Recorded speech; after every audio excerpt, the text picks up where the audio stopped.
Muy buenas tardes, estudiantes de los técnicos en didáctica y administración educativa. La profesora Diana Araúz con ustedes. Vamos a iniciar el día de hoy nuestro segundo acompañamiento correspondiente a el seminario de investigación. Bien, en el día de hoy me gustaría señalarle dos cosas muy importantes antes de iniciar. Y una de ellas es recordarle a cada uno de ustedes, por favor, cuando van a subir sus asignaciones, subirlas en formato PDF. Tenga mucho cuidado, y lo digo porque ya me está ocurriendo con varios estudiantes. Cuando usted tiene su documento en Word y usted lo va a guardar, usted lo llenó, lo graba, entonces al momento de guardarlo, usted guárdelo como un documento de PDF y verifique que la información está correcta, es decir, verifique que usted haya llenado el documento. De la misma manera se le solicita que cuando usted vaya a subir un documento a la plataforma, que por favor usted verifique que es el documento que corresponde a la asignación y que la tarea que usted va a enviar sea la tarea donde está la información llena. ¿Por qué le digo esto? Porque hay varios que me han estado enviando trabajos en blanco y eso lo que hace es atrasar el proceso, porque tengo que estarle escribiendo y luego cuando yo le voy a evaluar y yo le pongo 0, usted va a decir que usted envió el trabajo y hay trabajos en blanco. Entonces, ayudémonos ambas partes y por favor, sea cuidadoso y verifique eso, que su documento está lleno, que está completo, que es el documento correcto. Eso por un lado. Y lo segundo que quería decirles es que este es nuestro segundo acompañamiento y esta semana termina pues lo que es el seminario. Al final usted tiene un proyecto que presentar que es una propuesta de investigación. Por este medio les vamos a pedir encarecidamente que traten esta semana de subir su proyecto, su trabajo final. ¿Por qué razón? Porque para el día 30 todos deben de tener sus calificaciones, deben tener su nota porque ya vienen las graduaciones. Entonces, si ustedes no me colaboran en esa parte de subir sus tareas a tiempo, pues eso hará que para mí sea muy difícil el poder tenerle sus notas en la plataforma.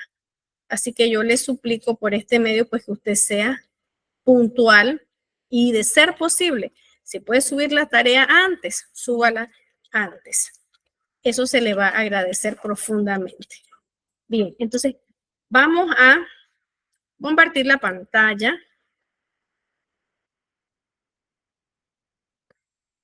para presentar nuestro PowerPoint el día de hoy. Tenemos aquí nuestra sesión número 2 del seminario. Bien, y vamos a iniciar hoy con lo que son las partes o los elementos que debe tener su propuesta de investigación, que no es una monografía, que no es un proyecto como tal, es una propuesta o un anteproyecto. No tiene la formalidad de un proyecto. ¿Qué debe contener este anteproyecto o esta propuesta? Bien, vamos a compartir. Vamos a compartir este documento aquí.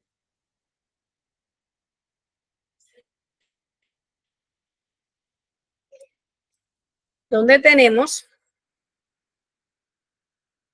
la descripción de la actividad. Y dice de la siguiente manera: esta investigación puede ser individual o grupal hasta de 3 participantes. Eso quiere decir que si usted quiere hacer el trabajo con algún compañero o compañera, usted lo puede hacer. Si lo quiere hacer solo, sola, pues también lo puede hacer. ¿Para qué hacemos esto de esta manera? Para evitar que yo me tenga que encontrar dos trabajos iguales, que uno le pasa el trabajo a su compañero y me he encontrado que los trabajos son iguales. Entonces, para evitar esto, entonces lo hace en grupo, para que nos evitemos esta situación. Dice, no se aceptará el plagio. Si su trabajo es copiado, no será evaluado y en su lugar obtendrá una F. Esto lo pusimos aquí porque créanme que cada vez que impartimos el curso nos pasa con 2 o con 3 estudiantes. Siempre. Entonces, ya pues es un poquito vergonzoso, pero bueno, lo hemos decidido poner allí para evitar malos entendidos. El estudiante debe realizar una propuesta de investigación de acuerdo a su área. Cuando decimos de acuerdo a su área, ustedes son docentes de acuerdo a su área de estudio. Si usted es docente de inglés, bueno, de inglés o de educación. Si usted es docente preescolar, bueno, de preescolar o relacionada al área de educación. Todos pueden hacer alguna propuesta relacionada al área de educación. Si es de física, bueno, de física. Si es de matemática, de matemática. Si es de ciencia, si es de informática, y así sucesivamente de acuerdo a su área. Debe contener la página de presentación con todos los elementos. ¿Cuáles son los elementos? El título del trabajo, su nombre, el nombre de la institución, el nombre del docente y la fecha. Luego tiene usted que presentar la introducción. La introducción va a ser de media página a una página, no más de una página, porque es un anteproyecto. Debe ser algo bastante conciso y preciso. Luego el encabezado. Cuando me refiero al encabezado son las hojas subsecuentes, las hojas que siguen. Es decir, usted va a tener una página con su portada, una página con la introducción y luego empieza todo el contenido, uno debajo del otro. En esa página donde inicia el contenido, usted va a poner el encabezado, lo va a escribir. Luego va a empezar con todas las partes, una por una, A, B, C, D, E, así hasta llegar al final. Entonces, en la parte A, ¿qué va a ir? El planteamiento del problema. Y el planteamiento del problema no es más que presentar el problema, definirlo, describirlo. Luego, usted va a escribir los objetivos. Un objetivo general y dos objetivos específicos. Posteriormente, en el punto C, usted va a escribir los antecedentes del problema, un párrafo. Un párrafo. ¿Y qué son los antecedentes? Lo que se sepa del problema, algún estudio previo que se haya hecho referente al problema. Luego, la justificación. Y dentro de la justificación, usted puede escribir cualquiera de esos 4 elementos que están señalados allí u otros. Hay otros. ¿Cómo qué cosas puede incluir ahí? El por qué es necesario, por qué es importante estudiar eso. Puede incluir el impacto social, puede incluir el impacto cultural, el tecnológico, el económico, el ambiental. Cualquiera que sea la influencia o la justificación que usted le vaya a dar a su trabajo. Las limitaciones, que es el punto E, que no sean limitaciones de tiempo. Luego va a señalar las preguntas de estudio. Dice el documento que debe ser solamente 3 preguntas. Luego el punto G dice marco teórico. El marco teórico tenemos que va a ser de 7 a 10 páginas, no más de 10 páginas. Y en el marco teórico, usted va a escribir su aporte, lo que usted desea expresar allí, más su cita o su parafraseo, lo que usted decida utilizar como apoyo a su aporte. Luego va a señalar en el punto H la hipótesis con sus dos variables identificadas. ¿Cuáles dos variables? La variable dependiente y la variable independiente. Y las variables, usted va a escribir brevemente la definición conceptual y la definición operacional. La definición conceptual, tal cual dice allí, es la definición de los conceptos como tales. Si es pronunciación, bueno, pronunciación, si es lectura, lectura. Y la definición operacional, como una variable va a afectar a la otra. Luego va a escribir el tipo de investigación y va a escribir el por qué. De acuerdo a su propósito, de acuerdo a su método, si es cualitativo, si es cuantitativo, usted lo va a escribir allí. Luego tenemos en el punto K, dice la población. Usted va a definirla. Por ejemplo, si la población es la Escuela San Vicente, bueno, Escuela San Vicente, 200 estudiantes de la Escuela San Vicente, tantos niños, tantas niñas, entre tal y tal edad. Y tenemos en el punto L el instrumento. El instrumento no quiere decir que usted va a realizar ninguna encuesta. Solamente es el instrumento, si es un test, si es un cuestionario, si es una lista de cotejo, si es una entrevista, lo que sea que usted va a utilizar, usted lo va a poner aquí. Muy importante algo. Si su investigación no es cuantitativa, sino que es cualitativa, entonces usted va a obviar la parte de la hipótesis y usted va a señalar entonces la pregunta de investigación. ¿Ok? Y me va a decir por qué es cualitativa su investigación. Luego tenemos la parte de las conclusiones, que me va a escribir en una página aparte, puede ser media página. No vamos a escribir una página completa. Entonces va a ser media página y va a estar en una página aparte, una página sola. Y finalmente tenemos la bibliografía, que son los trabajos que usted citó. Los trabajos que usted citó en una página aparte. Y también el material que usted consultó, todo eso que usted consultó, usted lo va a anotar allí. Y va a utilizar el formato APA con la letra Arial o Times New Roman.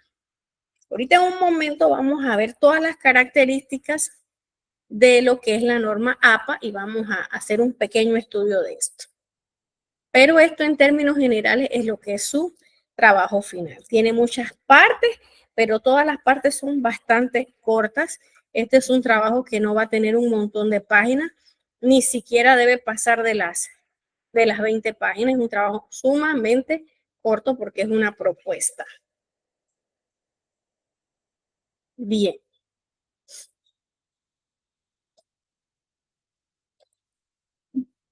Vamos con cada uno de esos elementos de la propuesta. Y vamos a hablar de lo que es el planteamiento del problema.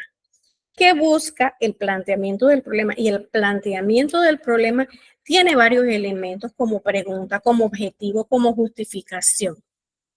Simplemente que en esta propuesta que vamos a hacer los vamos a dividir, los vamos a esgranar, como se dice, de poco a poco.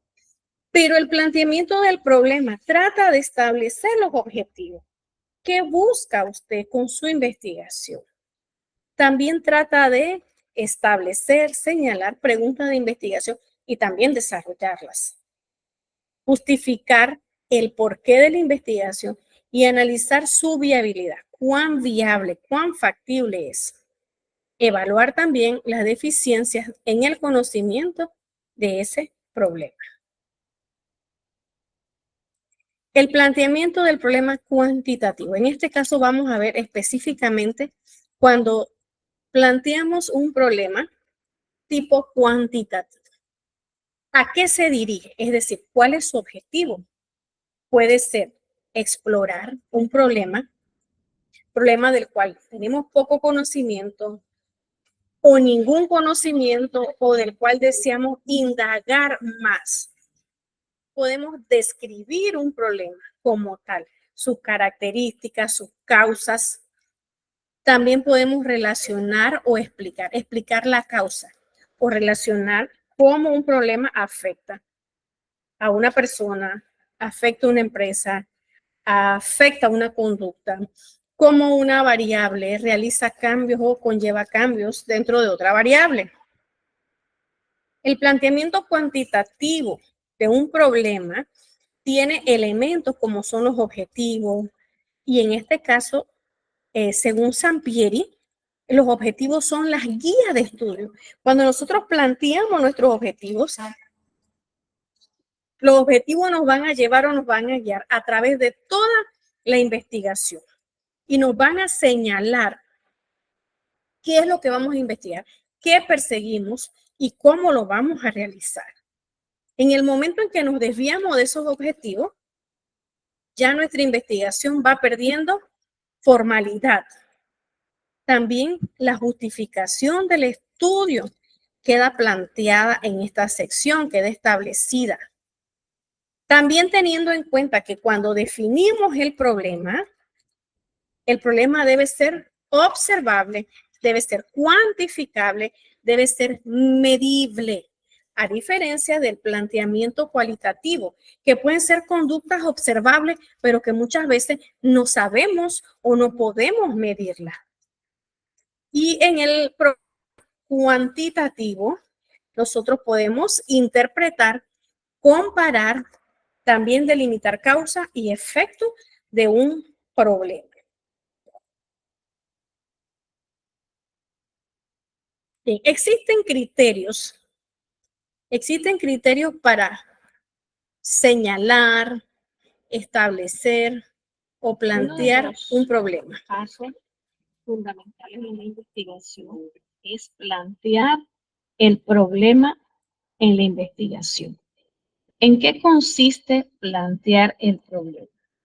El planteamiento del problema contiene algunos elementos, como son el señalar los objetivos de la investigación, también establecer algunas preguntas de lo que se va a investigar, justificar el porqué de la investigación, señalar la viabilidad de la misma y también podemos incluir la evaluación o señalar algunas deficiencias que presenta el problema o la situación que requiere un estudio de la misma. En esta parte podemos plantear cuáles son las deficiencias que hay acerca de ese problema que nos conlleva a estudiar el mismo. Pero, ¿qué es plantear un problema? Bueno, el primer paso, como sabemos, viene de la observación. Pensamos en algún problema y luego de haber concebido esta idea, nosotros vamos a elegir el enfoque, sea cualitativo o sea cuantitativo. De nada sirve que tengamos un buen método, que tengamos entusiasmo en investigar, si no planteamos el problema de una manera definitiva. Y plantear el problema no es más que afinar, estructurar de forma o de manera formal la idea que vamos a investigar. Afinar y estructurar. La idea del planteamiento del problema puede tardar un tiempo. ¿Por qué? Porque debemos, como le dije anteriormente, afinar y dejar bien señalado y bien establecido lo que es el problema.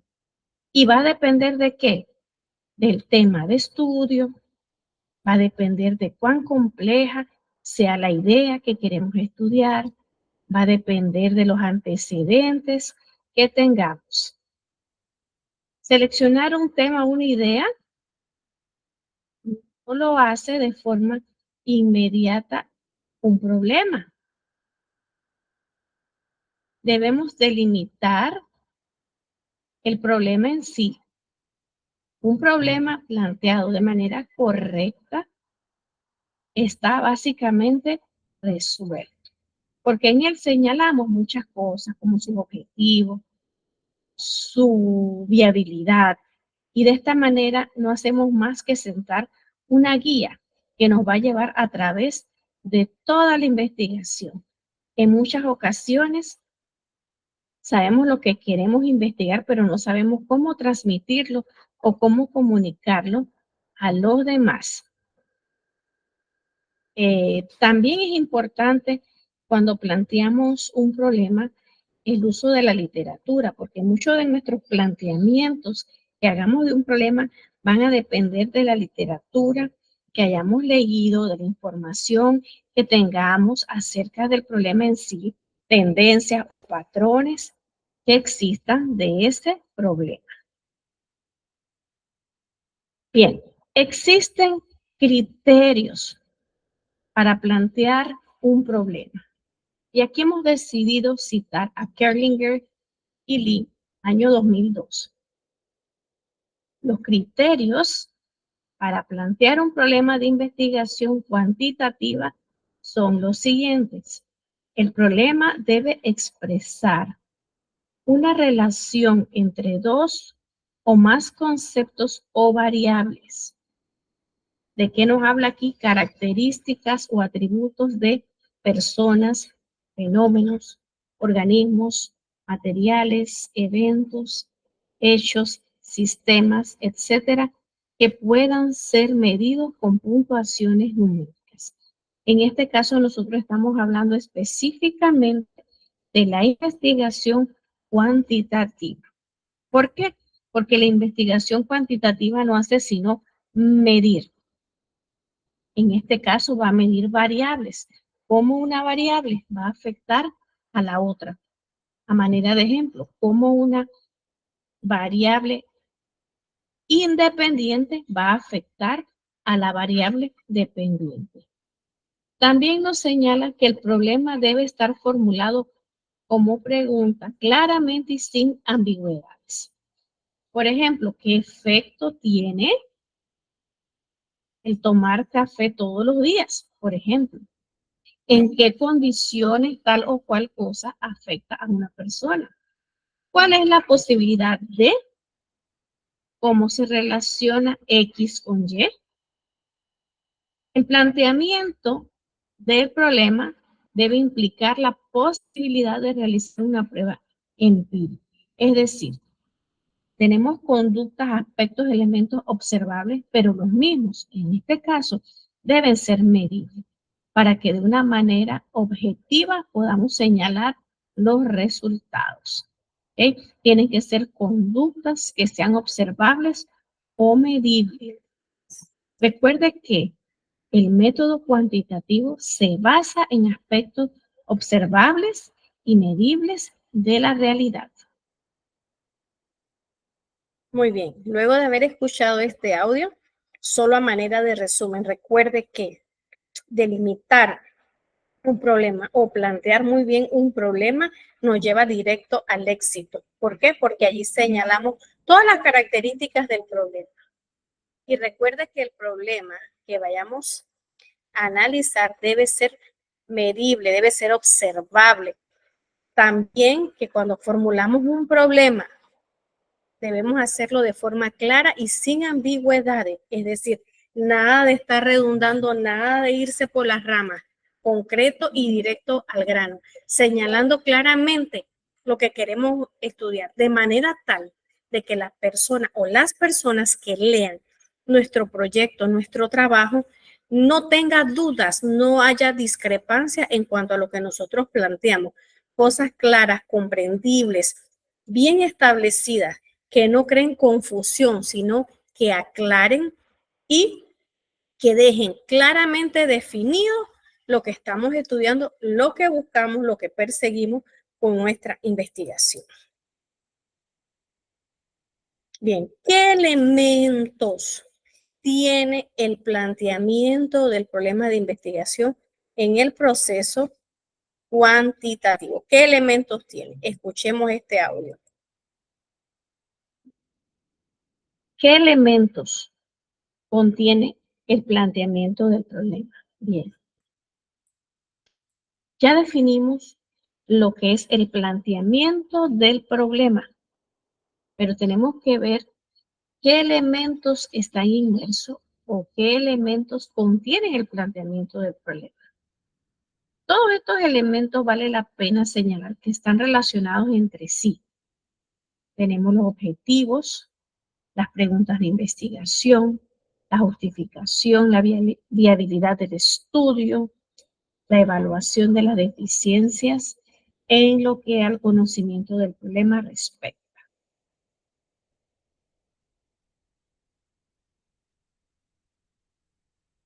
Cuando un investigador emprende un estudio, inicia un estudio, una de las primeras cosas que va a hacer es plantear el problema. Establece sus objetivos, establece su pregunta, qué va a estudiar, por qué lo va a estudiar, qué método va a utilizar, si va a utilizar el enfoque cualitativo, cuantitativo o mixto. Además de estos elementos, hay otras cosas que deben ser incluidos, otros aspectos como la justificación. ¿Por qué realizo esta investigación? La viabilidad. ¿Es factible? ¿Aporta conocimiento? ¿Aporta habilidades? Una evaluación de las deficiencias del problema. ¿Por qué es importante estudiar esto? ¿Por qué debo analizarlo? ¿Por qué ese método no funciona? Bien, cuando hablamos de los objetivos de la investigación, no es más que señalar a qué yo aspiro como investigador en la investigación. Y debe ser expresado con claridad, ya que esta va a ser la guía a través de todo mi estudio. Es necesario que yo establezca qué es lo que yo pretendo, cuáles son mis objetivos, ya que una investigación busca ante todo contribuir a resolver un problema específico. En este caso debo mencionar cuál es el problema y de qué manera pienso yo que voy a ayudar a resolverlo. Hay otros tipos de investigaciones cuyo objetivo es describir un problema. Hay otras que su objetivo es probar una hipótesis. Otros que es narrar. Y dependiendo mi enfoque, yo voy a señalar los objetivos. Siempre teniendo en cuenta que deben ser claros, específicos, realistas, medibles. Cuando yo redacto un objetivo, usualmente se utilizan verbos como describir, determinar, demostrar, examinar, especificar, indicar, señalar, analizar, comparar, valorar, relacionar. Todos estos son ejemplos de verbos que se utilizan cuando yo voy a redactar objetivos. También puede suceder que en el proceso investigativo, cuando yo desarrollo, surjan otros objetivos y que puedan llegar a modificar o a cambiar por total los objetivos que al inicio yo planteé. Eso es algo normal y se acepta. Ejemplo de un objetivo puede ser analizar si hay o no diferencias entre los hombres y las mujeres respecto al peso que se le asigna. Eso es solo a manera de ejemplo. Veamos el otro punto, dice, las preguntas de investigación. ¿Qué hacen las preguntas de investigación? Las preguntas de investigación definen los objetivos concretos. Es como que esos objetivos que ya yo establecí los convierto en preguntas. Es conveniente plantear por medio de una o varias preguntas el problema que yo voy a estudiar y esto me ayudará a atacar de manera directa el problema. Usualmente se utilizan preguntas como ¿qué?, ¿por qué?, ¿para qué? Y recuerde que no siempre la pregunta que yo planteo va a comunicar o a transmitir totalmente y de manera profunda, con riqueza, el contenido de lo que yo estudio. Solamente a veces se aproxima, transmite el propósito. Las preguntas no deben ser demasiado generales, porque no conducen a una investigación concreta. Debemos acotar preguntas factuales y directas. Por ejemplo, ¿por qué hay personas mucho más complacidas en su trabajo que otras?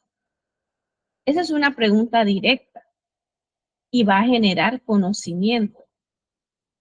Entonces debemos tener mucho cuidado cómo formulamos la pregunta.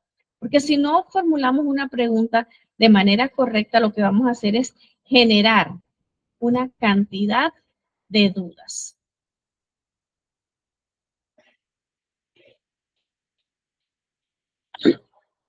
Cuanto más precisas y exactas son las preguntas, más fácil las personas la van a responder. Y esto debe ser tomado en cuenta cuando usted inicie su proceso de investigación. Recuerde que un problema puede tener muchas dimensiones, pero tratemos de utilizar las preguntas más enfocadas, más claras, más concisas, más directas al grano posible. Vamos a ver otro ejemplo de pregunta. Hace un rato hablamos del peso. Vamos a ver otra pregunta. Por ejemplo, puede ser, ¿la edad está relacionada con el peso asignado a favor de la disposición que tengan los empleados? Esto puede ser una pregunta en un área de trabajo específica en la cual se requiere medidas y pesos establecidos.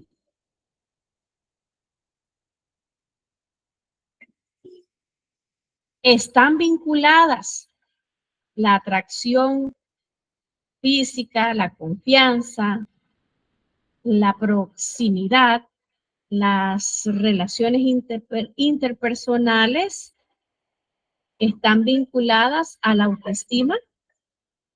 Son preguntas también que van a generar mucho conocimiento, pero son preguntas directas porque yo le estoy preguntando en este caso la atracción física, las relaciones, la confianza, todo este tipo de factores tienen que ver con la autoestima, mejoran, ayudan. Veamos el otro punto que dice la justificación. Bien, ¿qué es la justificación? La justificación es lo que me indica el porqué de la investigación. En esta parte que yo hago, exponer las razones. ¿Por qué? Por medio de la justificación, nosotros podemos demostrar que el estudio es importante, que es necesario. Bien, aparte de los objetivos y las preguntas de investigación, ya vimos El justificar el estudio se hace necesario. Como ya le dije, es la exposición de sus razones, de sus motivos. ¿Para qué el estudio es importante? ¿Por qué es importante? ¿Por qué debe estudiarse? Cuando usted investiga, cuando usted lleva a cabo un proyecto de investigación, usted tiene un propósito ya previamente establecido. Usted tiene el por qué lo va a hacer. No es algo que ocurre de manera espontánea, no es algo improvisado. Usted sabe por qué y para qué. Entonces, usted lo que tiene que hacer es explicar por qué es conveniente llevar a cabo la investigación, qué beneficios usted obtendrá o qué beneficios se derivan de ella, exponer por qué se debe hacer. Una investigación puede ser de importancia y usted la puede justificar de repente señalando el problema que esa investigación va a ayudar a resolver. Usted puede establecer criterios donde usted señala la utilidad del estudio, no de manera exhaustiva o precisa, sino de manera superficial, señalando, por ejemplo, por qué es conveniente, para qué sirve,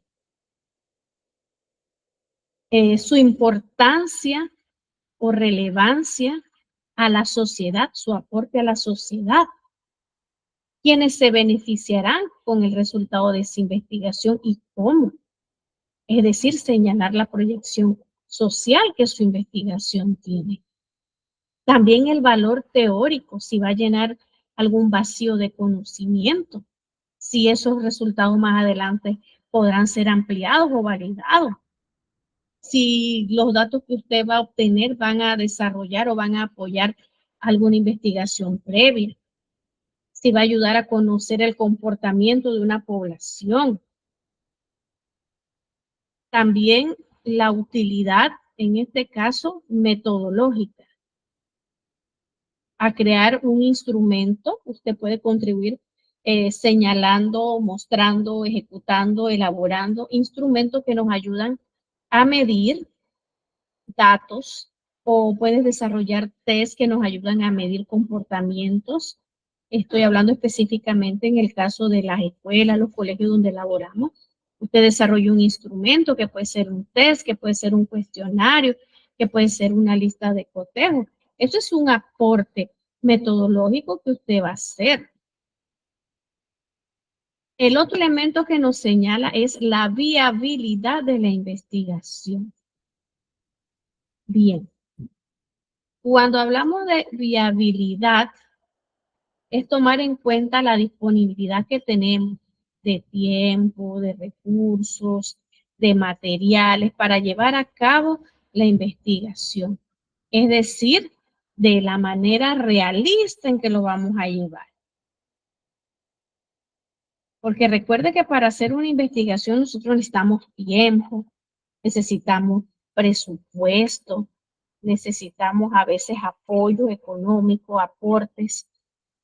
Y a veces, pues por falta de recursos, las investigaciones pueden demorar más allá de lo previsto y ya a veces los resultados ya no pueden ser replicables o válidos por el tiempo que nos tomamos desarrollar una investigación. La evaluación de las deficiencias. ¿Por qué es importante? La evaluación de las deficiencias es importante porque cuando nosotros tenemos un problema de investigación, vamos a plantearnos las siguientes preguntas. ¿Qué más necesitamos saber del problema? ¿Qué otras cosas faltan estudiar? ¿Por qué no he considerado este o aquel punto? ¿Qué se me olvidó? Y esas respuestas preguntas yo me voy a realizar en este caso, esa respuesta que yo mismo como investigador voy a generar, me van a ayudar a saber dónde estoy ubicado, qué cosas me hacen falta, dónde están las falencias. ¿Ok? Y eso puede ser después de haber hecho una revisión de la literatura. Voy a profundizar en ese tema. Bien, en este audio hemos escuchado claramente una exposición acerca de los elementos que contiene el planteamiento del problema específicamente en el proceso cuantitativo. Bien, el siguiente paso es la revisión de la literatura. Y la revisión de la literatura no es más que para levantar lo que es el marco teórico de una investigación. El primer paso es detectar la literatura pertinente. Es decir, vamos a buscar toda aquella literatura que esté relacionada a nuestra área de estudio, relacionado al tema que queremos nosotros estudiar. Luego, vamos a obtener la literatura pertinente o relacionada a nuestro tema de investigación. Cuando tenemos esa literatura ya seleccionada, vamos a hacer la consulta, vamos a leer, vamos a buscar información pertinente, información relevante a nuestra área, a nuestro objeto de estudio. Luego vamos a recopilar y extraer información de interés para finalmente construir lo que es el marco teórico. Bien, escuchemos aquí algo relacionado a lo que es la revisión de la literatura. Otro de los aspectos importantes es la revisión de la literatura. ¿Para qué? Para construir lo que es el marco teórico que lleva todo de investigación. Este paso consiste en detectar, consultar, obtener bibliografía o información útil para los propósitos del estudio que llevo a cabo. De allí se extrae y se recopila información relevante y que sea necesaria para el problema de la investigación. La revisión debe ser cuidadosa, exhaustiva. Todos los años se publican muchos libros, artículos, revistas, periódicos y siempre pues están cambiando algunas cosas. También podemos encontrar muchas referencias del área de interés a lo que nosotros estemos investigando. Este paso inicia con el acopio o la recolección de material de información relacionada al tema que vamos a estudiar. Bien, luego que nosotros hemos recolectado, vamos a revisar ese material y a descartar o discriminar la información que nos sirve o no. Pero es importante algo que rescatamos de esta imagen del libro de Sampieri, que son las etapas. Etapas en la construcción del marco, etapas en lo que es el marco teórico. Y tenemos el desarrollo, la revisión y la construcción. Quisiera enfocarme en lo que es la construcción del marco teórico. Y dice que depende del grado en el desarrollo del conocimiento. Teorías desarrolladas, varias teorías, generalizaciones empíricas, descubrimientos parciales, guías no investigadas e ideas vagas. ¿Y cómo se organiza? Por ramificación del índice, mapeo de temas y autores. En esa medida nosotros buscamos y organizamos la información.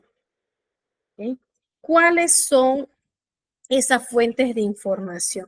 Esas fuentes de información pueden ser libros, pueden ser artículos de revistas científicas, pueden ser monografías, pueden ser tesis, pueden ser publicaciones de organizaciones, puede ser blog, puede ser una entrevista, puede ser videos, puede ser recursos de tipo electrónico.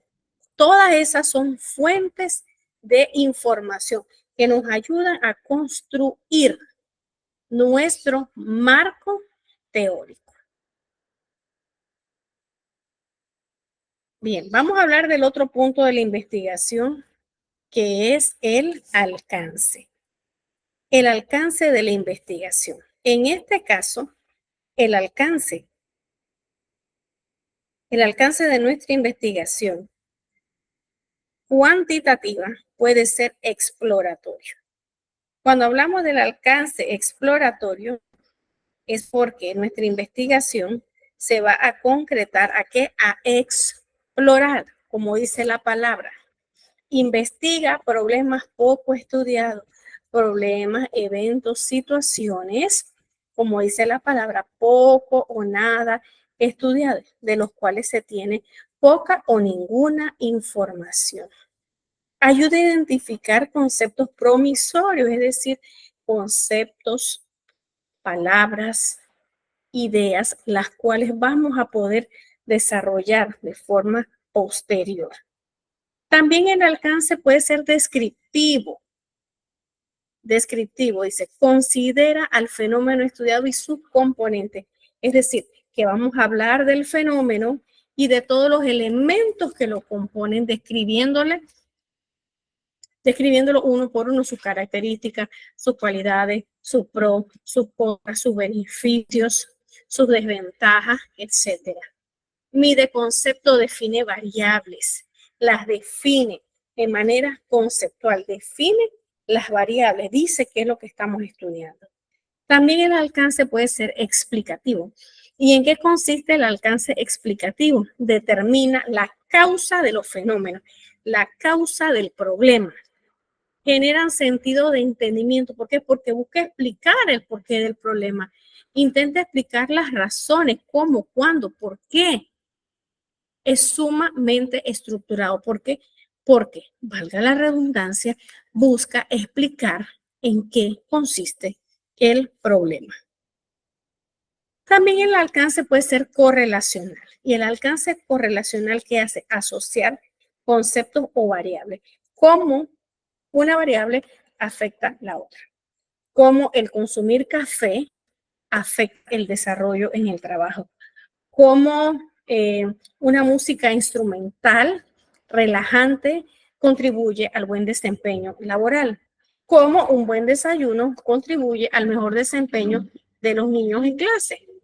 Cuantifica relaciones entre conceptos o variables. Los cuantifica, dice en qué medida, en qué porcentaje, en qué número. Y estos son algunos de los tipos de alcances que puede tener una investigación. Valga la redundancia, no son todos, hay más. Pero esto nos ayuda a ilustrarnos en qué manera podemos describir el alcance de una investigación a manera de guía. ¿Qué son las hipótesis que se le está solicitando en el trabajo? Usted defina o describa su hipótesis. La hipótesis no es más que una idea, es algo que tratamos de probar y se define como una explicación de un fenómeno investigado. Se deriva de una teoría existente y debe formularse a manera de proposición. Yo quiero decir, por ejemplo, que si usted practica repeticiones todos los días de palabra en inglés por 15 minutos, eso lo va a ayudar a usted a tener una mejor pronunciación. Esa es una propuesta, la cual debe ser probada. Dice que en la vida nosotros tendemos a elaborar muchas hipótesis. Por ejemplo, dice, ¿le gustaría a Paola? Es una hipótesis. ¿Cuál puede ser la respuesta? ¿Si le gustas o no le gustas? ¿Verdad? Es una explicación tentativa. Luego vamos a ver si sí o si no. Decimos también, ¿ayudará la lectura a mejorar el vocabulario en el idioma inglés? Puede que sí, puede que no. Son tentativas. Entonces, eso es lo que hace una hipótesis. Trata de explicar algo, formula algo, propone algo. ¿Qué son las variables? Las variables son las propiedades y valga la redundancia que la hipótesis debe tener usualmente por lo menos esas dos variables, la variable dependiente y la variable independiente. ¿Cuál es la variable independiente? Lo que propongo. ¿Y cuál es la variable dependiente? El efecto o lo que va a cambiar. Por ejemplo, yo dije, repeticiones diarias ayudarán a mejorar el vocabulario. ¿Cuál es mi variable independiente? Las repeticiones no van a cambiar, lo vamos a hacer todos los días. y qué va a afectar el desempeño, lo que es el vocabulario. Puede que lo mejoren, puede que no mejoren, pueden que sigan igual. Ejemplos de variables son género, presión arterial, atractivo físico, aprendizaje de conceptos, lo que le acabo de decir, religión, resistencia de un material, la masa, personalidad autoritaria, cultura física, exposición a una propaganda. Son ejemplos de variables. ¿Okay? Se aplican a personas, objetos, seres vivos, fenómenos. Pero vamos a ver en un video qué es una hipótesis de una manera muy bien explicada.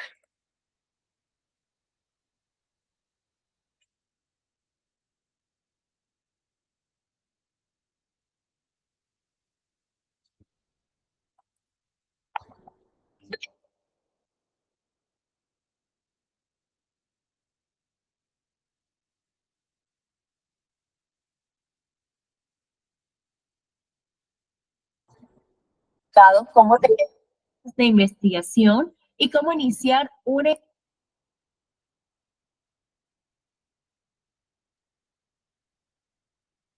Vamos a ver qué es una hipótesis. Donde desarrollando el curso Metodología de la Investigación.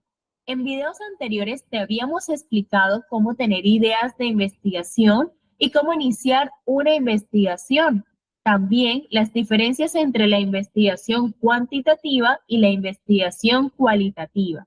Cómo hacer el planteamiento del problema de investigación, la justificación de la investigación, la revisión de la literatura para construir el marco teórico y los tipos de investigación según su alcance.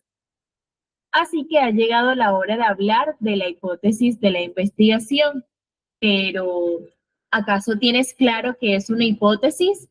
Si no es así, por favor, quédate hasta el final del video. Antes de comenzar, te invitamos a suscribirte a nuestro canal y activar la campanita de notificaciones para que te enteres de cuando subamos nuevos contenidos útiles para ti. Si tomamos el significado literal de esta palabra, la palabra hipótesis proviene del griego hipótesis, que significa suposición de una cosa posible, de la cual se saca una consecuencia. Entonces podemos decir, en primer lugar, que una hipótesis es una suposición. Pero, ¿qué tiene que ver una suposición con mi trabajo de investigación? Pues bien, las hipótesis, al igual que las preguntas de investigación, son guías para realizar un estudio o una investigación, pero la hipótesis será la respuesta a mi pregunta de investigación. En este momento te debes estar preguntando, ¿cómo voy a tener respuesta a mi pregunta de investigación si aún no he realizado la investigación? Si ahora estoy construyendo mi propuesta de investigación, es aquí donde entra la definición de la palabra hipótesis. Como aún no tengo la respuesta a mi pregunta de investigación, entonces la debo suponer. Entonces, una hipótesis es una respuesta supuesta a mi pregunta de investigación. Según Muñoz Razo, una hipótesis es una explicación anticipada y provisional de alguna suposición que se trate de comprobar o desaprobar a través de los antecedentes que se han recopilado sobre el problema de investigación plenamente planteado. De aquí podemos deducir que la hipótesis, además de ser una respuesta anticipada a la realización de la investigación, también es provisional, es decir, se puede afianzar o anular dependiendo de los resultados obtenidos en la investigación, con lo cual concluimos que no siempre debe ser acertada. Según Hernández Sampieri, las hipótesis son explicaciones tentativas del fenómeno investigado, las cuales deben ser formuladas a manera de proposiciones y nos indican lo que tratamos de comprobar en nuestra investigación o en nuestro estudio. Esto quiere decir que al formular una hipótesis, esta debe tener forma de proposición. Por ejemplo, si ha salido al mercado un nuevo helado con sabor a chocolate blanco, puedo establecer una pregunta de investigación como, ¿me gustará el nuevo sabor del helado? Y en este caso, la hipótesis que debe ser anticipada, provisional y en forma de proposición sería: el helado con sabor a chocolate blanco es de mi agrado. Esto, como vemos, es una suposición, ya que aún no he probado el helado, pero ahora que está formulada la hipótesis, la tarea del investigador debe ser comprobarla o descartarla, para lo cual debo probar el helado y observar mi reacción ante su sabor. Como podemos darnos cuenta, en nuestra vida cotidiana estamos todo el tiempo haciéndonos preguntas de investigación y formulando hipótesis. Aquí va otro ejemplo. El 100% de las personas que ven este video lo comparten en sus redes sociales. Ojalá se cumpla.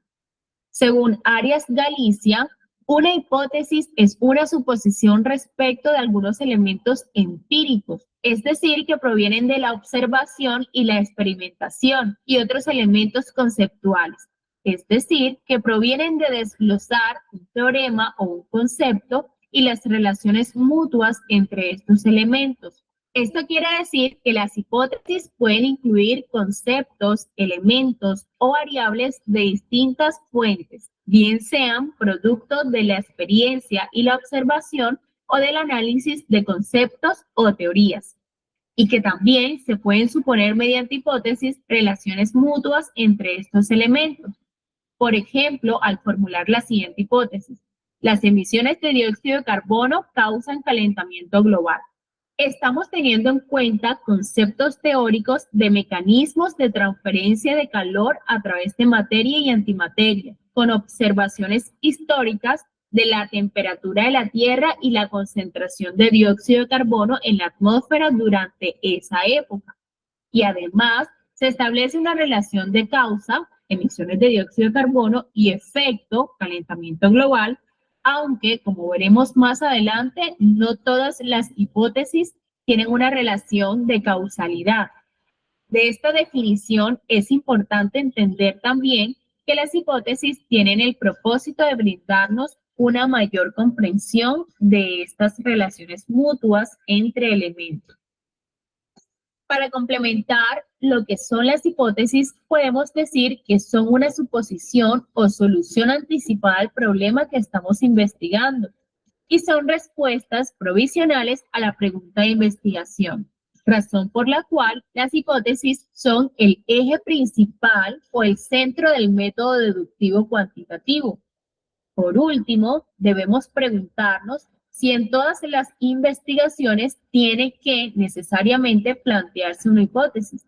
Para responder esta y otras preguntas relacionadas con la hipótesis, te invitamos a ver nuestro próximo video. Si este video te gustó, por favor dale like y compártelo. Bien, entonces en este video hemos visto lo que es la definición de hipótesis, que como ya dijimos, una hipótesis no es más que un planteamiento, una suposición, algo que esperamos obtener, algo que esperamos probar. Y las hipótesis usualmente tienen mínimo dos variables: la variable dependiente y la variable independiente. Vamos a ver qué es una variable dependiente y qué es una variable independiente.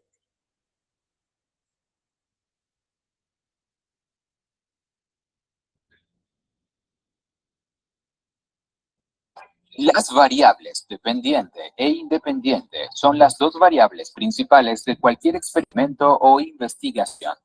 La independiente es la que cambia o es controlada para estudiar sus efectos en la variable dependiente.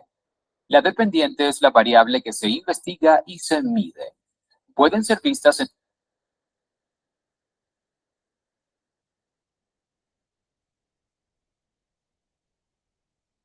Las variables dependiente e independiente son las dos variables principales de cualquier experimento o investigación. La independiente es la que cambia o es controlada para estudiar sus efectos en la variable dependiente. La dependiente es la variable que se investiga y se mide. Pueden ser vistas entonces como causa, variable independiente, y efecto, variable dependiente. La independiente es controlada por el experimentador, mientras que la dependiente cambia en respuesta a la independiente.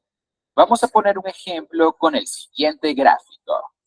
Esta sería la evolución de precios de las pizzas de un restaurante italiano en función de su tamaño. La variable dependiente Y sería el precio, mientras la variable independiente X sería el tamaño.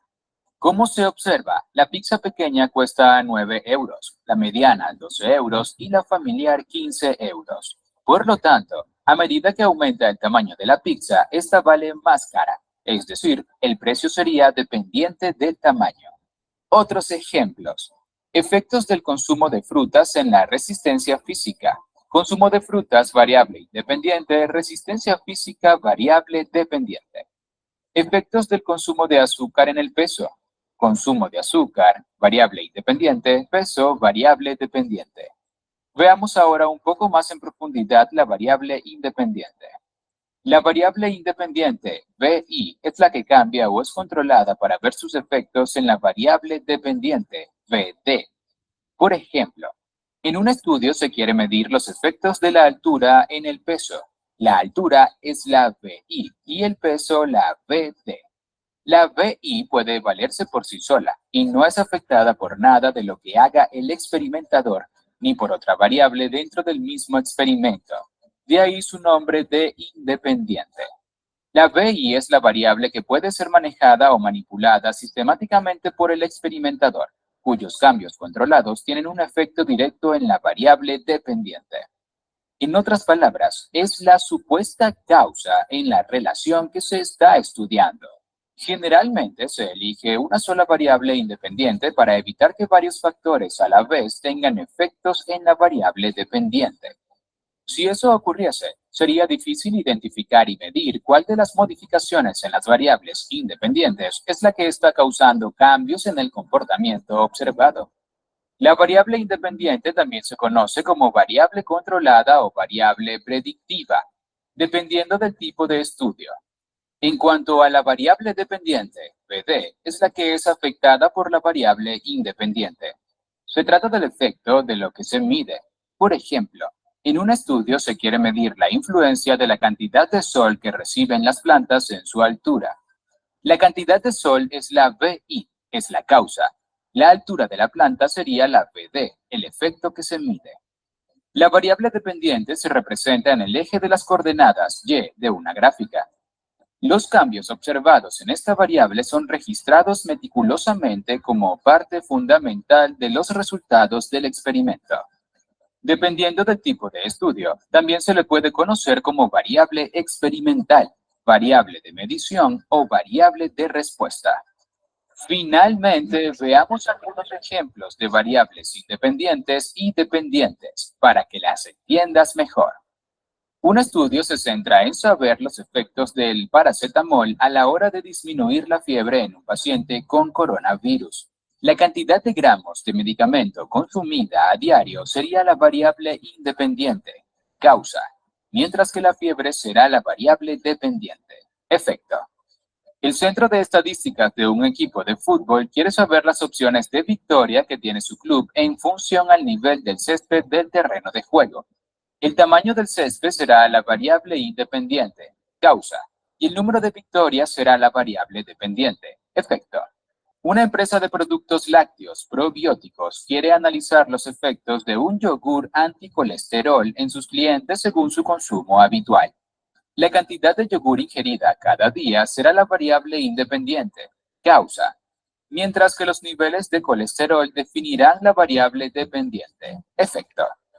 El director de un colegio quiere saber si la práctica del deporte influye en las calificaciones obtenidas. La práctica de deporte sería la variable independiente y las calificaciones obtenidas la variable dependiente. Medir los efectos de los comentarios positivos de padres a niños, VI, en la autoestima de los niños, VD. Investigar la exposición a la luz solar, VI, en los niveles de felicidad de adultos y personas mayores. La independiente se podría controlar con el tiempo de exposición, horas, días, semanas, y la dependiente con una escala múltiple donde se le pregunte a los trabajadores al final del día simplemente cómo se sienten. Investigar los efectos del uso de redes sociales, BI, en las calificaciones escolares de niños y adolescentes, BT. Investigar la influencia del nivel educativo, BI, en el nivel salarial, BD. Investigar cómo afecta el consumo de sal, BI, a la presión arterial. Seguro que ya tienes una idea más clara de este concepto tan utilizado en ciencia e investigación. Si quieres seguir aprendiendo, puedes visitar el enlace de la descripción.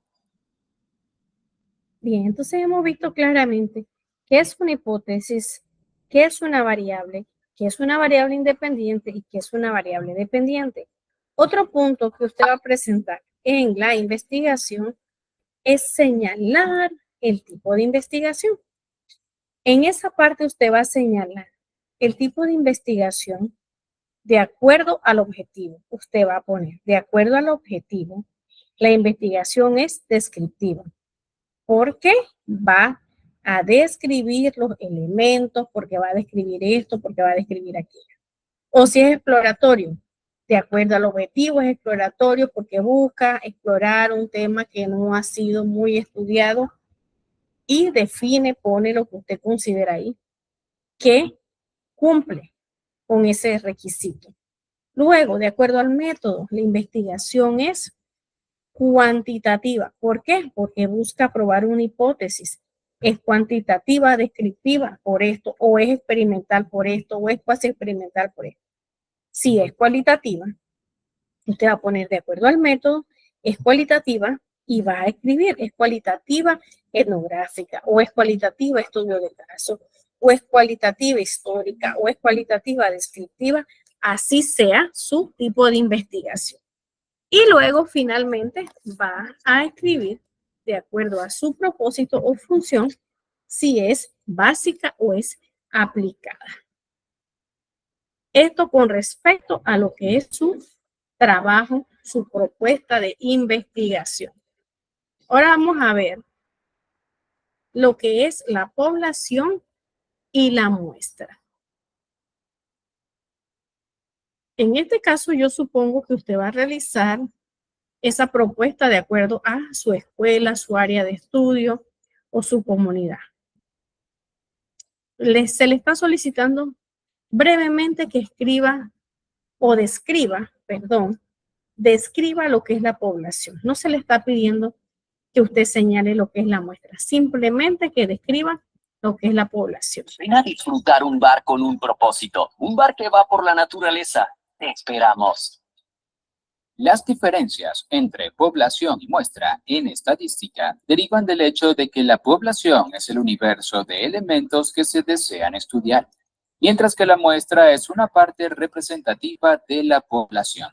Por ejemplo, digamos que queremos estudiar el porcentaje de personas que comen a diario pizza en Nueva York. La población son los 8 millones de personas que habitan en Nueva York. La muestra es el número de personas que tomaremos para nuestro estudio. En este caso, podría ser una muestra de 5,000 personas. Analizar una muestra tomada del conjunto en vez de la totalidad del mismo representa una clara ventaja en cuanto al manejo de la información. Veamos a continuación con más detalle las principales diferencias entre ambos conceptos. Es claro ahora que una población puede consistir en un conjunto muy grande de elementos, personas, animales, microorganismos o partículas. Abordar el estudio de cada uno de estos elementos por separado consume una gran cantidad de recursos, tiempo y esfuerzo. Pero al escoger una muestra cuidadosamente seleccionada, los resultados que se derivan de su estudio se extienden a la población, sin que existan pérdidas significativas de información. ¿Qué es una población? En estadística, el concepto de población tiene un significado más amplio que el cotidiano. Una población se asocia a la cantidad de habitantes de un país o una ciudad. Sin embargo, una población estadística puede consistir en personas y seres vivos, pero también objetos grandes y pequeños, partículas, eventos, sucesos e ideas. Ejemplos de poblaciones de diversa naturaleza son las moléculas de aire dentro de un recipiente sellado, la totalidad de las estrellas en la Vía Láctea, las aves que pueblan un bosque, el número total de árboles de ese mismo u otro bosque, el conjunto de suscriptores de una compañía telefónica que tiene sucursales en América y Europa, los lanzamientos que hagamos de una moneda, el número de bacterias en un cultivo, la producción mensual de tornillos en una fábrica. Características de la población. Ya sabemos las diversas que pueden ser las poblaciones. Ahora veamos cómo se pueden clasificar según su extensión. Una cantidad finita es aquella que se puede expresar mediante una cifra, como por ejemplo la cantidad de canicas en una caja. En cambio, de una cantidad infinita no podemos dar un valor preciso. Esta diferencia nos permitirá definir dos tipos de poblaciones según su extensión. Poblaciones finitas. Supongamos que se tienen 20 canicas en una caja y se extraen muestras de 2 canicas sin reposición. Eventualmente se agotarán las canicas de la caja. Por lo tanto, la población es finita. Un número puede ser finito aunque sea muy grande. Un cultivo de bacterias consta de un gran número, pero es finito, al igual que la cantidad de estrellas en la galaxia o las moléculas de una porción de gas encerrado en un recipiente. Poblaciones infinitas.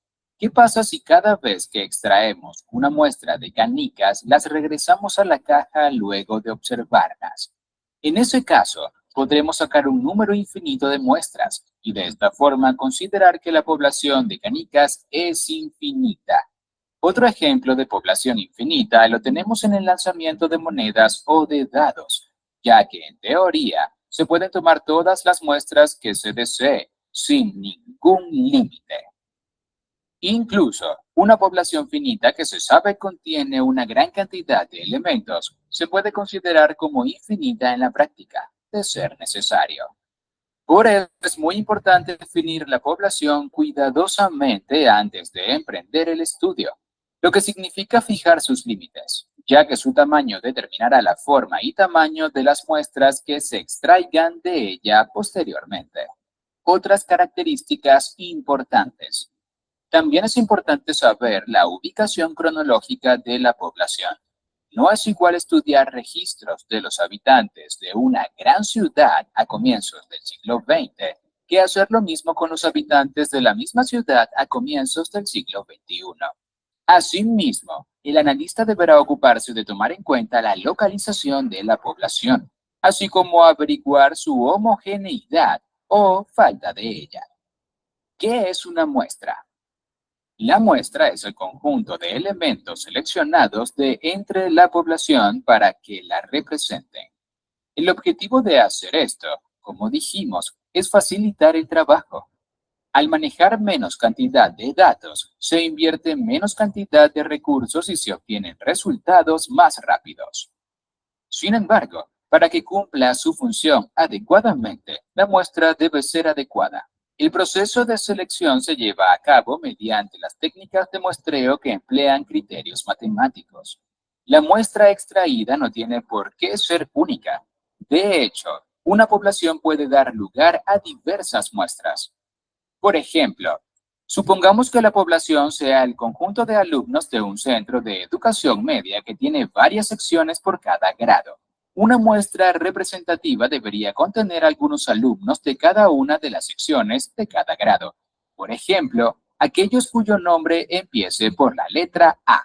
En cambio, una muestra no tan representativa podría ser si se escogieran a todos los alumnos de un mismo grado. Veamos algunos ejemplos más. Ejemplo 1. Los dueños de unos grandes almacenes desean estimar la cantidad promedio de dinero que los clientes gastan comprando. Para ello, recogen todas las facturas de un determinado periodo, digamos un año. La cantidad de facturas del último año es la población a analizar. Ahora, si de este grupo se extrae una muestra completamente al azar de 150 facturas, ya sería la muestra. Ejemplo 2. Cuando se acercan elecciones, sea a nivel nacional o local, Los partidos políticos suelen contratar empresas especializadas para el análisis de datos. De esta manera conocen la intención del voto de los habitantes y planean estrategias de campaña apropiadas. En este caso, la población consiste del universo entero de votantes inscritos en el sistema electoral correspondiente. Como tomaría mucho tiempo y esfuerzo localizar e interrogar a cada elector, las encuestadoras escogen una muestra de votantes para encuestar y de allí extraen los porcentajes y determinan las tendencias. La selección de la muestra apropiada es apenas el comienzo, pero es un paso determinante para asegurar el éxito del estudio. Otros ejemplos de muestras son un trozo de salchicha gratis en la tienda de comestibles diseñado para que compres una caja de salchichas.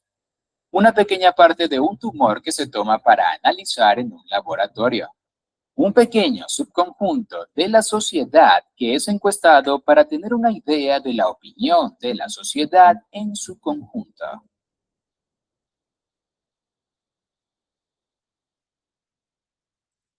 Muy bien, hemos visto un video explicativo acerca de lo que es la población y la muestra.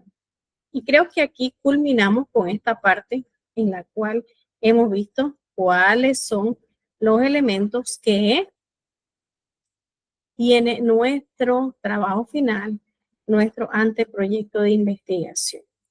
Entonces, vamos aquí a continuar con algo que yo les prometí la semana pasada, que es el uso de las normas APA. Vamos a ver lo que es el uso de las normas APA. Vamos a explicarlo brevemente. También quiero señalar que allí en la plataforma el día de hoy yo le he cargado una presentación de PowerPoint donde está el uso de las normas APA, donde usted puede examinarlo en su casa con calma y revisarlo una por una. Veamos.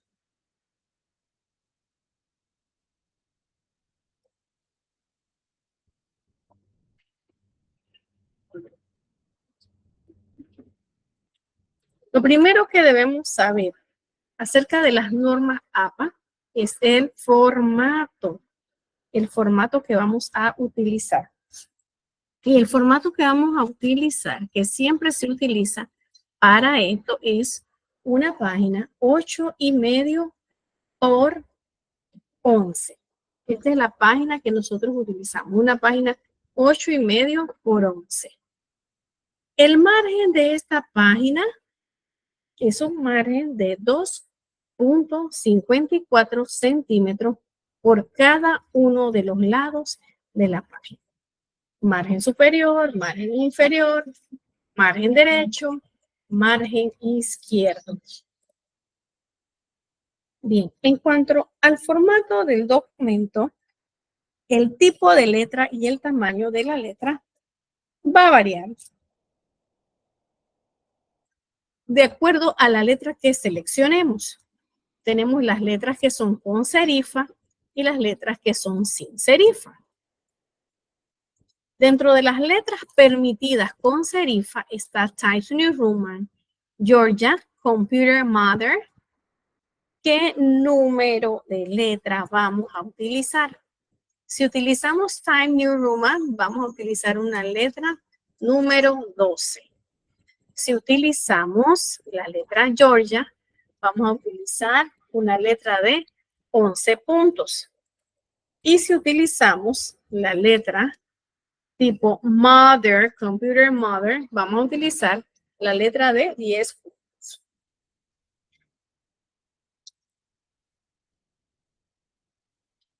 Cuando la letra es sin serifa, como Calibri, como Arial, como Lucida, Sans, la letra va a variar en su tamaño. Calibri, por ejemplo, 11 puntos. Arial, 11 puntos. Y Lucida, Sans, 10 puntos. Estas son las letras permitidas y los tamaños permitidos en el formato APA. Luego continuamos con lo que es el formato del documento. El formato del documento va a tener un interlineado de 2.0. 2.0 en todo lo que es el espaciado. Entre párrafo y párrafo, usted no va a saltarse un espacio para que inicie otro párrafo, sino que usted va a continuar con el espacio doble. Y la primera línea de cada párrafo va a llevar una sangría. Luego nos vamos a lo que es la portada de los trabajos académicos. Cabe recalcar que el trabajo nuestro no es una monografía, no es una tesis como tal, no es una propuesta, sino que es un anteproyecto. Es algo un poco informal. Le estamos solicitando el formato APA para que usted lo ponga en práctica. Entonces, en este tipo de trabajos, que son trabajos formales, la página de presentación tiene un formato pues establecido previamente, en el cual los números de páginas van a ir en la parte superior derecha. Parte superior derecha. Luego tenemos, como lo señala aquí, el título del trabajo.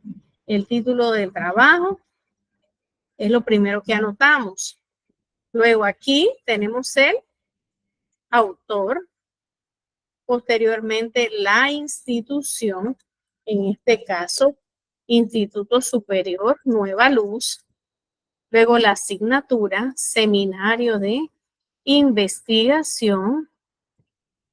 Luego el docente, profesora Diana Araúz, y la fecha. Vamos con el nivel de los títulos. ¿Qué es el nivel de los títulos? Cuando nosotros hacemos un trabajo, usualmente lo dividimos, lo clasificamos por puntos y subpuntos. Esos puntos tienen niveles. Es decir, que tenemos el punto A, o si no, lo clasificamos en punto 1, 1.1, 1.1, punto 2, por decir algo, por poner un ejemplo. Bien, estos niveles tienen características establecidas. Usualmente, el título de nuestro trabajo representa el nivel 1. Este nivel 1 va a ir centrado. Centrado y en negrita. Centrado y en negrita. Todo va con negrita. Luego, nuestro punto 1, que viene siendo el nivel 2, pero para nosotros sería el punto 1, dice que va alineado a la izquierda, así como vemos aquí, alineado a la izquierda y en negrita. Luego tenemos nuestro punto número 2. Va alineado a la izquierda también, como vemos aquí, con negrita, pero ¿cuál es la diferencia? Que va en cursiva. ¿Qué viene siendo esto? Nuestro punto 1, y aquí sería nuestro 1.1, 1.2, 1.3, 1.4. Acuérdese de esto, alineado a la izquierda, con negrita y cursiva. Luego vamos con el otro punto que para nosotros sería el punto número 3. Ejemplo, 1.1.1. Dice que este encabezado lleva sangría, como lo vemos aquí. Lleva sangría. Va con negrita y lleva punto al final. Y finalmente tenemos el nivel 5, que para nosotros sería nuestro cuarto punto. 1.1.1.1. Encabezado de párrafo, dice que lleva sangría, lleva negrita, lleva punto al final, pero adicionalmente va a llevar cursiva. Entonces, cuando nosotros vamos subdividiendo, debemos tener cuidado que los títulos tienen características. Llevan negrita, siempre van a llevar negrita, pero no siempre van alineados a la izquierda. A veces llevan sangría. No siempre llevan punto al final. No siempre van en cursiva. Entonces debo prestar atención a estas reglas para no cometer errores en lo que al establecimiento de los títulos y los subtítulos representa. Los anexos. A veces en los trabajos nosotros ponemos anexos. Esos anexos van a ir etiquetados, con la palabra anexo A, anexo B, anexo C y así sucesivamente. Y cada anexo va en una página diferente, en una página aparte. Bien, vamos con lo que es la citación. Vamos con lo que es la citación. ¿Por qué citamos? ¿Para qué citamos? Cuando vamos a citar, debemos tener en cuenta que una cita debe usarse de acuerdo al propósito de nuestra investigación. Bien, vamos a citar. ¿Cuál es el objetivo de citar eso? ¿Qué queremos enfatizar? ¿Qué aporta eso a nuestra investigación? ¿Valida lo que estoy diciendo? ¿Ejemplifica lo que estoy diciendo? ¿Es un complemento a lo que estoy señalando? O sea, no es citar por citar para rellenar un espacio. La cita tiene un propósito específico. Otra de las cosas que debo tomar en cuenta es reconocer el formato básico de acuerdo al tipo de cita. De acuerdo al tipo de cita, yo tengo que tener claro si lo que quiero yo enfatizar es el texto en sí mismo o quiero enfatizar el autor. Es decir, ¿qué es importante en esa cita? ¿Es quién lo dice o lo que se dice? Luego voy a identificar las situaciones en particulares.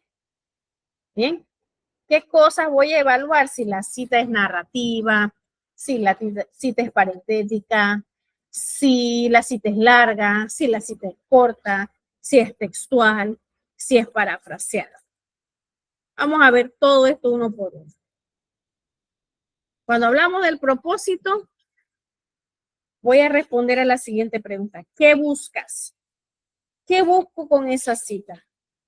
Sustentar un argumento, ejemplificar, ampliar una definición, como yo le dije, dar peso a lo que yo digo, sustentar, argumentar, definir, validar.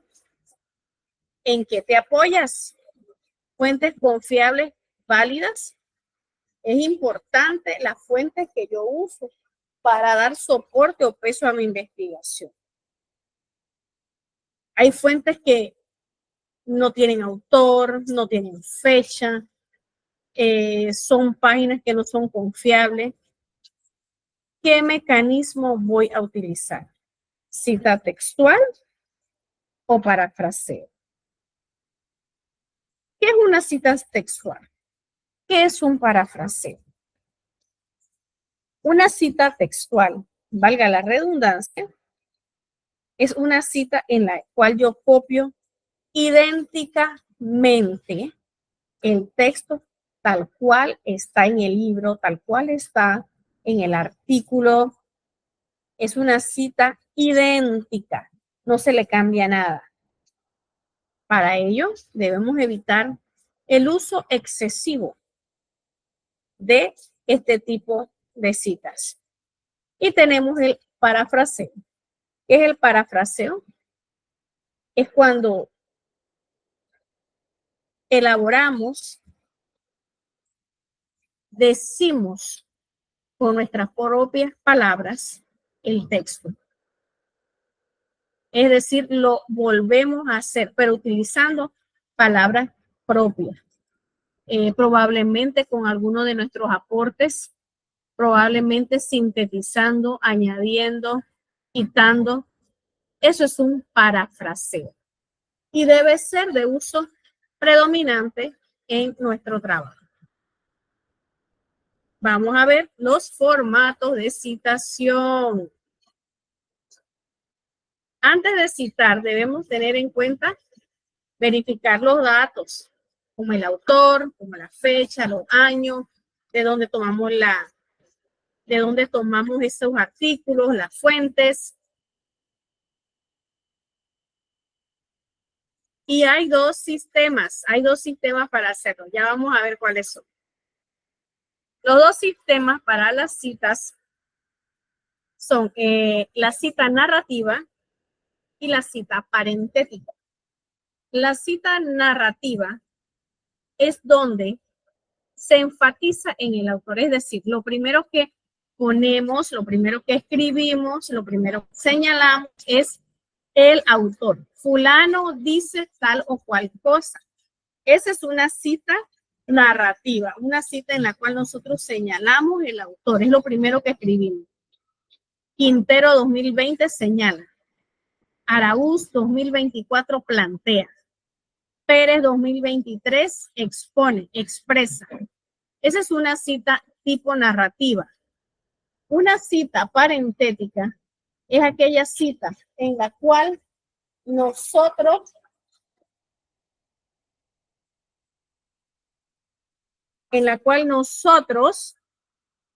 vamos a poner énfasis en lo que es el texto. Es decir, vamos a exponer primero el texto y al final vamos a escribir el autor. Porque en este caso le estamos dando relevancia al texto, a lo que se señala, a lo que se dice. Vamos a ver estos ejemplos. Dijimos que la cita puede ser textual o parafraseada, que puede ser narrativa o parentética. También una cita puede ser una cita corta y puede ser una cita larga. Cuando una cita se considera corta, una cita se considera corta cuando tiene menos de 40 palabras. Esa cita va a ir entre comillas. Recuerde, menos de 40 palabras. Y va integrada al párrafo, es decir, dentro del párrafo que usted está escribiendo, allí usted escribe esa cita. ¿Qué lleva? Lleva el autor, lleva el año y lleva el número de página. Mire el ejemplo. Autor, aquí lo tenemos, el año y el número de página. Cita textual corta. Menos de 40 palabras, va dentro del párrafo. Aquí tenemos el párrafo completo y la cita va dentro del párrafo. Entonces, tenemos que esta es una cita narrativa porque hace énfasis en el autor. El autor es lo primero que tenemos aquí. Según Kaplan y Sapu, abro paréntesis 2019, coma. Y abro comillas, porque la cita textual corta va entre comillas. Parece ser que permitir el dolor social, las lesiones en la piel se convierten en una vía de escape. Página 111. Entonces allí escribimos el número de página. Y continuamos con el resto del párrafo. Esa es una cita textual narrativa. Veamos ahora la cita textual corta parentética. Igual, ella va a ir entre comillas, va a ir dentro del párrafo, pero la diferencia es que el autor, el año y el número de página va todo al final, va junto, todo al final. Aquí en la narrativa va al principio, pero no va todo junto. Van los autores y va el año. Y al final va a ir el número de página. En la parentética va todo junto. Y nótese que aquí el año no va entre paréntesis, como va acá. Acá va entre paréntesis el año, va entre paréntesis el número de página. En la parentética todo va entre paréntesis al final. Y tenemos la misma cita. Parece ser que cuando no se encuentran medios para transmitir el dolor social, las lesiones en la piel se convierten en una vía de escape. Cierro comillas y pongo el autor, el año y el número de página y continúo con mi párrafo. Ahora vamos con la cita textual larga. Cita textual, tal cual me lo señala el texto. Contiene más de 40 palabras. Va en un nuevo párrafo. Sin comillas. Con sangre al lado izquierdo. Y lleva el autor, el año, el número de página. Más de 40 palabras.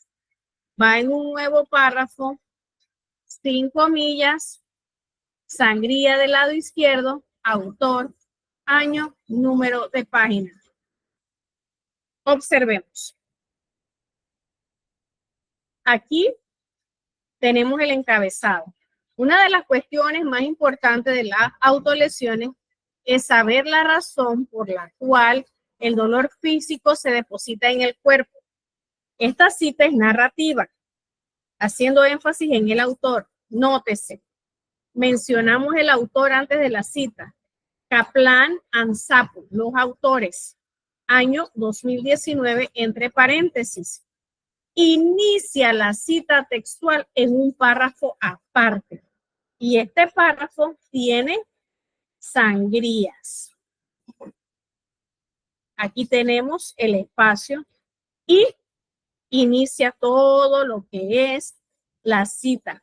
Parece ser que cuando no se encuentran medios para tramitar el dolor social, las lesiones en la piel se convierten en una vía de escape. La sensación de alivio obtenida mediante cortes parece reemplazar un dolor social por otro físico, aunque sea por breves momentos. Punto, termina la cita y viene entonces el número de página. Esa es una cita textual larga, narrativa. Ahora vamos a ver esa misma cita textual larga, pero parentética, que significa que al final vamos a tener a el autor. Bueno, de esa no tenemos ejemplo, pero va a ocurrir lo mismo con la diferencia de que aquí al final vamos a tener un solo paréntesis donde va a decir Kaplan, Sapu, 2019, página 111, al final. Al final. Vamos con lo que es el parafraseo. El parafraseo no es más que reformular, replantear una idea, pero ya no es textual. Esa cita ha sido modificada con sus aportes. Dice que no lleva comillas. Mire que la cita textual larga tampoco lleva comillas. En cambio, la cita corta sí la lleva. La cita textual larga no lleva comillas. El parafraseo tampoco lleva comillas. Observe. Entonces tenemos parafraseo narrativo y parafraseo parentético. Mire, el parafraseo narrativo ustedes pueden poner de acuerdo a fulano y fulano, o como lo tenemos aquí que va directo al grano y pone los autores. Kaplan y Sapu 2019 plantean que las personas pueden representar sus emociones con lo que impronta en su piel. Por ejemplo, los tatuajes y las formas de vestir transmiten información susceptible para ser juzgada por la sociedad. Y este juicio puede generar rechazo social y con ello un sentimiento de inferioridad. Nótese que está doble espacio. Nótese que no está en un párrafo aparte. Nótese que no tiene números de página, solamente el año y los autores. Y continúa el siguiente párrafo. Ahora vamos a ver ese parafraseo parentético. Las personas pueden representar sus emociones. Inicia todo el parafraseo, ¿verdad? Todo lo que es la frase citada, inmersa en el mismo texto, en el mismo párrafo. Y al final viene el autor y el año entre paréntesis. Al final, nada de comillas, nada de doble espacio, nada de sangría. Vamos a ver otras situaciones. ¿Qué pasa cuando yo voy a citar, pero esa cita tiene dos autores? ¿Qué pasa cuando es un autor? ¿Qué pasa cuando son más de 3 autores? Bien, vamos rápidamente a explicar. Vamos con la cita narrativa. ¿Qué dijimos que es la cita narrativa? Al inicio. La que va al inicio, cuando decimos fulano dice, o fulano y fulano señalan, esa va al inicio. Hacemos énfasis en el autor. Bien. Cuando es un autor, ponemos el apellido, López González y el año. Araúz Barría, 2024, entre paréntesis, el año. Cuando son dos autores, ¿qué coloco? Entonces, un apellido de cada uno. Pérez y Sánchez, Araúz y Morales, Martínez y Prado. Y entre paréntesis, el año. Repito, cuando es un autor, pueden ir los dos apellidos, el año en paréntesis. Dos autores, dos apellidos, un apellido de cada uno, un apellido de cada uno, año entre paréntesis. Cuando son 3 autores o más, voy a poner el primer apellido del autor que aparezca en el libro. Y voy a utilizar la palabra, la frase et al, que me indica que son más, que me indica los demás. Y entre paréntesis, el año. Eso es con respecto a las citas narrativas. Cuando es parentética, es decir, que van al final, cuando es un autor uno solito, abro paréntesis, pongo los dos apellidos, coma, el año y cierro paréntesis, así como está aquí. López González 2019, todo eso entre paréntesis. Cuando son dos autores, pongo solamente los dos primeros apellidos. Abro paréntesis, pongo apellido del primero, apellido del segundo, coma, el año y cierro. Ejemplo, Araúz y Morales, coma, 2024. Y cuando son más de 3, ¿qué voy a hacer? Pongo el apellido del primero, todo entre paréntesis, toda la información va entre paréntesis. Pongo aquí, como en el caso Barton et al, punto, coma, 2016. Estas son las situaciones que se pueden dar en cuanto a la cantidad de autores que tiene un recurso. Bien, ¿qué pasa cuando el autor es una corporación, es una sociedad? En este caso, el ejemplo nos dice Organización Mundial de la Salud. Bien, la primera vez que yo voy a utilizar ese recurso, es decir, la primera vez que lo cito, yo voy a utilizar el nombre completo. Voy a colocar en la cita narrativa, es decir, cuando va primero Organización Mundial de la Salud, abro paréntesis y pongo las siglas OMS, 2015, cierro paréntesis. De allí en adelante, todas las veces que yo vaya a citar a la OMS, ya no voy a escribir la frase completa Organización Mundial de la Salud, sino que solamente voy a poner OMS, cierro paréntesis y 2015. Cuando esa entidad no tiene abreviatura, como Instituto Superior Nueva Luz que tiene abreviatura, como Universidad Internacional Nueva Luz tienen abreviatura. En este caso, Esta no tiene abreviatura. Pontificia Universidad Javeriana no tiene abreviatura. Entonces se va a escribir tal cual, abro paréntesis y escribo el año. Cuando es parentética, que va al final, en el caso de la OMS, voy a escribir, abro mi paréntesis, la primera vez que uso ese recurso. Organización Mundial de la Salud. Abro unos brackets, escribo la sigla OMS, cierro los brackets, coma, 2015 y cierro. La siguiente cita, voy a abrir mi paréntesis y uso la sigla OMS y el año 2015. Y en el caso de la universidad, voy a abrir mi paréntesis y voy a escribir Universidad Pontificia Javeriana. Y continúo. Bien. Con referencia a las obras. Cuando tengo dos o más trabajos en el mismo paréntesis. Tengo dos o más trabajos. ¿Cómo hago para diferenciarlos? Bueno, se ordenan alfabéticamente y se separan por un punto y coma. En este caso, mire, tenemos aquí, dice Cardoso, coma, 2020, punto y coma. Chocarro y Garay Gordóvil, coma, 2019, punto y coma. Gastesi y Salceda, 2019 y cierre. Los diferencio entre uno y el otro por un punto y coma. Y cuando las citas son del mismo autor con obras en diferentes años, ¿qué hago? Colocar el apellido, abro paréntesis, coloco un año, punto y coma, y después el otro. Bien, chicos.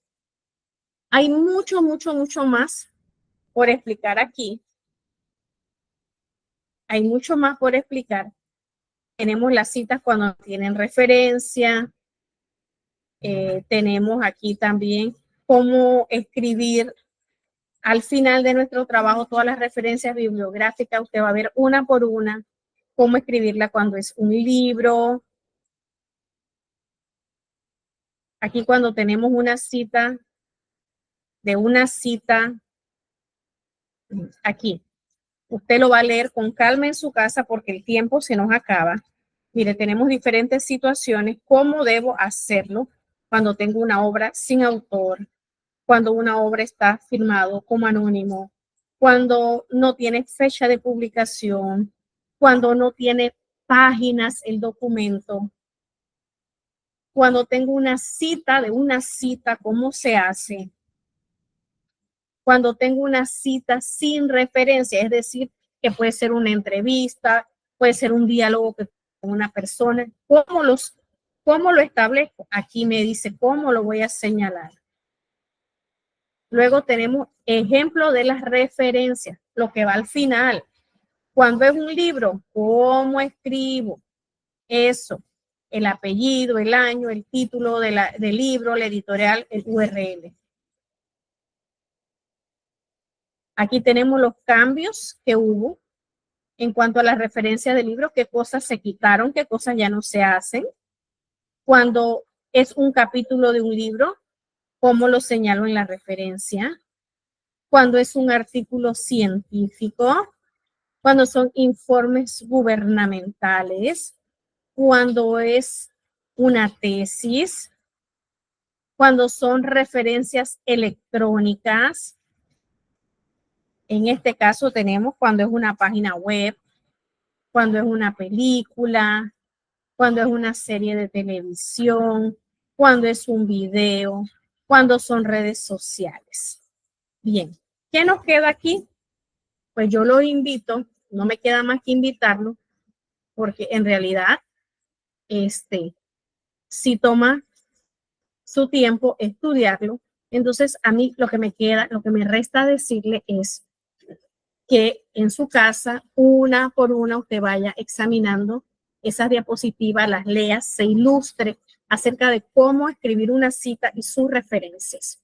Entonces, allí en la plataforma yo le he dejado a ustedes lo que es esta diapositiva para que usted pueda verla, estudiarla y eso les sea de utilidad a la hora de usted hacer lo que es su marco teórico en este trabajo.